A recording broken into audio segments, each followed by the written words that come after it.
Bonjour chers frères et sœurs, je vous salue, vous qui aimez Dieu de tout votre cœur, qui croyez en la résurrection de Jésus-Christ, et croyez en la doctrine de la résurrection.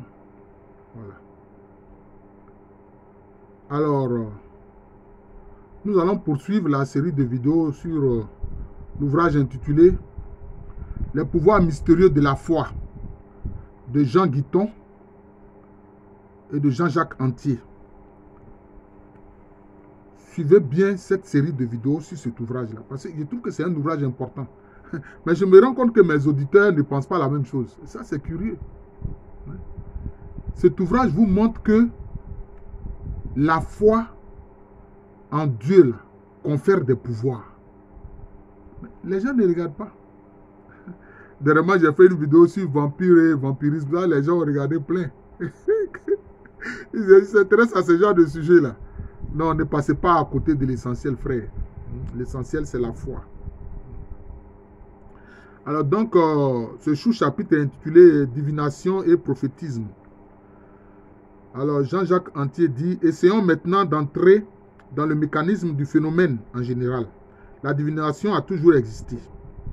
Mais d'autres cultures spirituelles pratiquent la divination. Ce n'est pas seulement... Comment se situe-t-elle au plan historique, religieux et philosophique? Elle semble très commune dans l'histoire des hommes. Bien sûr, c'est ce que je disais tout à l'heure. Alors, Jean Guiton dit, la divination avait en effet une place importante dans la vie publique de l'Antiquité. La fonction avait suscité l'organe et Cicéron exprimait l'idée commune lorsqu'il écrivait que l'âme humaine possède en elle la faculté de prédire. Bon. C'est ce qu'il dit. Ce n'est pas forcément vrai. Mais on peut avoir des rêves prémonitoires. Tout le monde peut avoir des rêves prémonitoires. Voilà. On me dit que ça vient de l'âme humaine. Bon, ça, on n'en sait rien. Il était admis par tous qu'on peut, moyennant certaines techniques, explorer et parcourir le futur, aller à lui ou l'accueillir en soi. Bon. C'est en effet une fonction religieuse et spirituelle. Ah, voilà. Plotin acceptait la divination en la rapportant à la sympathie mutuelle des différentes parties de l'univers. Plotin, c'était, je crois, c'était un néo-platonicien. Voilà, c'était des gens qui recherchaient justement d'explorer l'univers de l'âme. Voilà. Il est même dit qu'il avait, quelquefois, quand il priait, il y avait un rayonnement lumineux jaune autour de lui. C'est ce qu'on dit de Plotin. C'est ce que ses disciples ont dit de lui. La tradition judéo-chrétienne s'accordait avec les croyances et usages du monde païen. Dans la Bible, de saints personnages allaient consulter les devins. Non, ce n'est pas la même chose. Ces devins-là, c'était des prophètes. Voilà. On les appelait les voyants. Ce n'est pas des devins ordinaires, non. Les songes prophétiques et les visions ne sont pas rares. Dans la prédication des hommes de Dieu, l'annonce de l'avenir tient une place de choix. Le Christ a été prévu et annoncé par les prophètes. Malheureusement, quand il est venu, les siens même ne l'ont pas reconnu, c'est-à-dire les juifs ne l'ont même pas reconnu. Vous avez dit, la fonction avait suscité l'organe. Bon. Et vous avez parlé de techniques. Bon, ça, ces techniques-là, bon. Ça, ce sont des pratiques humaines, ça. Saint Augustin, grâce au savant médecin Vindicianus, il répond avec prudence. On peut aller des astres aux astres. On peut prédire les positions futures des constellations en partant des positions actuelles et obtenir une connaissance de l'avenir physique de l'univers. Mais on ne peut pas aller des astres à l'avenir humain. Ah, voilà. Parce qu'il n'y a entre ces deux choses, aucun rapport intelligible. L'univers physique est déterminé. Aucune influence magique ne le pénètre. Les mêmes causes apparaissent toujours ayant les mêmes effets. Elles deviennent pour nous les signes de l'avenir prochain. D'où la science. Mais savoir n'est pas deviner. De même, les stoïciens concevaient la divination comme une science inductive fondée sur l'observation de la nature et la découverte de ses lois. L'oracle onirique, par le rêve, s'expliquait par le mécanisme du sommeil qui relâche les liens du corps.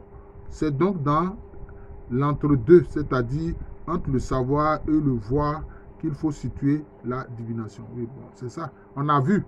Qu'est-ce que la femme de Pilate a dit à Pilate? Elle a dit vraiment cet homme-là fait attention à lui. Il faut le laisser. Parce qu'à cause de lui, aujourd'hui, j'ai beaucoup souffert en rêve. C'est ce que la femme de Pilate a dit. Mais est-ce que Pilate l'a écouté? Non. Donc la distinction des signes n'a jamais été facile. En ce qui concerne les signes, remarquons que le voyant ne voit pas le futur. Il contemple seulement certaines images, qu'elles soient présentes en lui ou qu'elles lui soient momentanément présentées. Pour que ces images deviennent signes, il faut que Dieu en révèle le sens. C'est ça. Dans l'Apocalypse, Saint Jean voit les images des corps qui peuvent exprimer des événements à venir. Mais seule sa raison éclairée d'en haut peut lire les faits sous le symbole. La distinction est claire. L'homme ou la science peuvent connaître l'avenir d'une manière conjecturelle. Voilà, conjecturelle. On n'a pas dit conjoncturelle, mais conjecturelle. Et temporelle, qui procède du signe à la chose signifiée. Les voyants mystiques, les extatiques, lisent dans les lois éternelles les changements des choses temporelles qui y sont contenues. Au hasard est souvent celui des décrits ne sait pas qu'elles sont prophétiques ou n'en a qu'une idée vague. Ça dépend, hein? Ça dépend. Le prophète Élisée, il voyait les choses clairement. Il a vu un jeune homme et il a vu que dans l'avenir, ce jeune homme allait venir détruire le royaume d'Israël. Donc ça dépend. Et c'est ce qui s'est passé. Oui. Le mécanisme des visions n'a donc rien d'original au point de vue psychologique. Elle procède de la nature spirituelle. L'image consécutive à la sensation, l'image issue du souvenir, l'image active qui procède et prépare nos mouvements, nos paroles, les songes, les illusions des sens, les confusions, les hallucinations, les possessions, les ravissements, tout cela forme comme une gamme ascendante d'états inférieurs qui s'appellent l'un l'autre. C'est par degrés insensibles que l'on passe de la mémoire à la prévision, à l'imagination, à l'extase, et l'étrangeté des cas extraordinaires nous signale le mystère des faits les plus communs.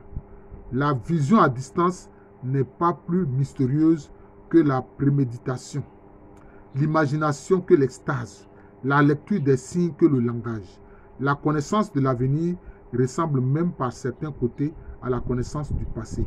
Il s'agit bien toujours de reconnaître dans les signes du présent une réalité absente. La distinction capitale est celle-ci. Les signes ne sont pas clairs par eux-mêmes. On le voit bien avec les prévisions des médiums professionnels dont le résultat est consternant. Oui, parfois, mais quelquefois, ce sont des démons qui sont derrière. Les médiums, quelquefois, sont les démons qui sont derrière. Parce que les démons peuvent connaître l'avenir. Ce sont des esprits, il ne faut pas oublier cela. Avec le prophète, c'est différent. Dieu lui enseigne la signification des images présentes par un mode qui nous reste inconnu.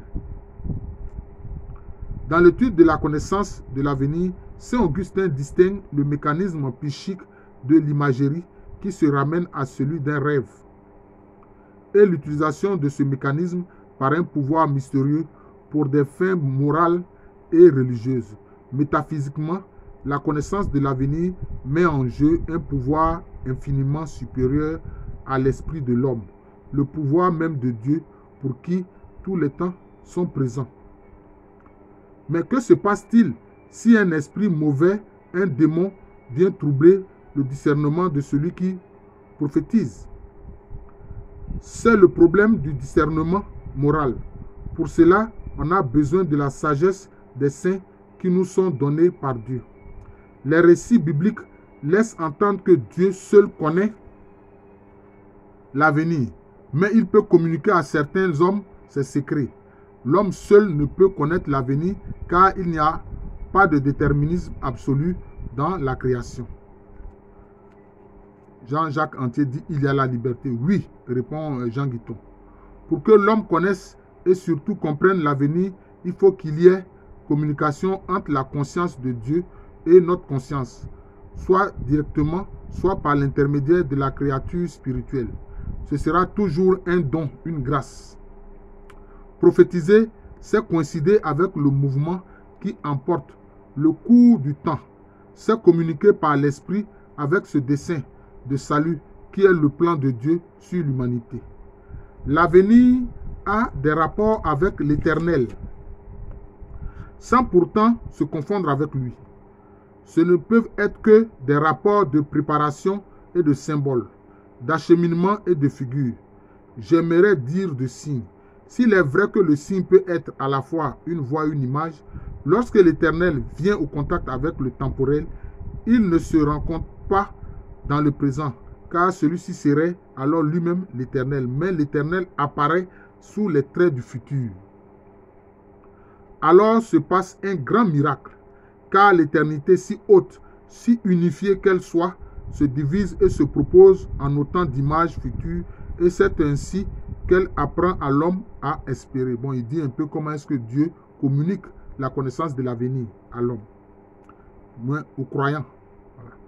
L'avenir ne peut nous aider que si nous croyons à l'Éternel et si celui-ci se projette en lui.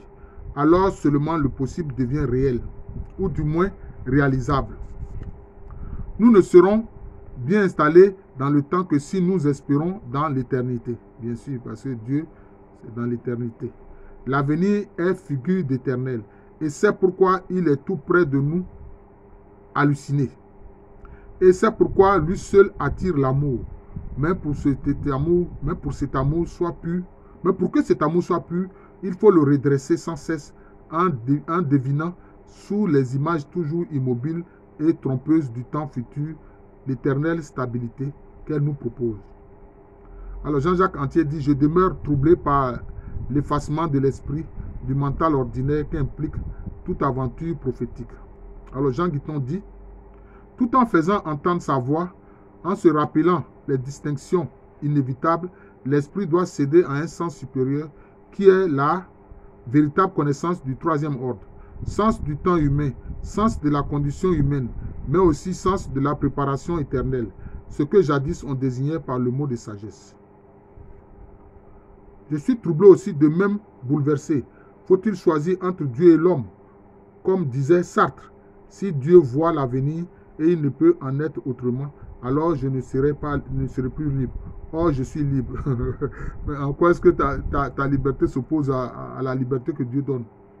La liberté que Dieu donne est la véritable liberté. Voilà. La liberté que l'homme veut acquérir par soi-même, c'est une liberté qui vient du diable. Et il a dit, vous serez comme des dieux, vos yeux seront ouverts. Voilà, c'est ça. Donc Dieu ne serait pas... Bon, là encore, ce sont des fausses questions qui n'ont aucun sens. J'en avais parlé avec Bergson à la fin de sa vie. Il tenait les deux bouts de la chaîne, la simultanéité divine et la libre durée humaine, sans pouvoir expliquer le mystère de leur accord nécessaire. Mais Jésus-Christ a répondu à cette question. Qu'est-ce qu'il a dit? Il dit, celui qui naît de nouveau est comme l'esprit. Il souffle là où il veut. Il souffle là où il veut. Là, c'est ça la vraie liberté. C'est donné par le Saint-Esprit. C'est cela. Et c'est pour ça qu'on voit des saints pratiquer la bilocation. Ils sont vraiment libres. Ils sont à la ressemblance de l'esprit. Voilà, c'est comme ça. La véritable liberté, frère, est donnée par Dieu lui-même. Par le Saint-Esprit. C'est ça. Il surmontait cette difficulté en prenant l'exemple d'une sonate de Beethoven. Bon. Si la vision ne montre que des possibles, des tendances, des orientations, la liberté n'est pas en cause. En effet, avez-vous remarqué qu'une prophétie n'est claire qu'après son accomplissement? Le prophète et même le Christ ne donnent aucune précision quant à la date de ce qu'il voit. Mais c'est ça. Hein? Quand Isaïe parlait des souffrances du Christ, de ce qu'il est, c'était 600 ans avant l'incarnation de Jésus-Christ. Pourtant, Isaïe a vu cela, il a parlé de cela. Hein? Ce que le Christ a vécu, Isaïe a vu ça, il a parlé de cela. 600 ans avant. Donc, c'est ça le fait. Donc, il ne faut pas jouer à la prophétie de Dieu. Le prophète et même le Christ ne donnent aucune précision quant à la date de ce qu'il voit. Le délai échappe toujours. Pour que je puisse agir et vivre dans la joie de l'imprévisible et de la création, il est indispensable que j'ignore mon avenir. Il me faut avancer dans la nuit comme Abraham, guidé par cette douce enfant de l'ignorance qu'on appelle l'espérance. Voilà, mais c'est ça. Il faut chercher à compter sur Dieu. Voilà. Donc petit à petit, on est en train d'approcher de la fin de cet ouvrage-là important de Jean Guiton et Jean-Jacques Antier, les pouvoirs mystérieux de la foi. Voilà, je vous remercie.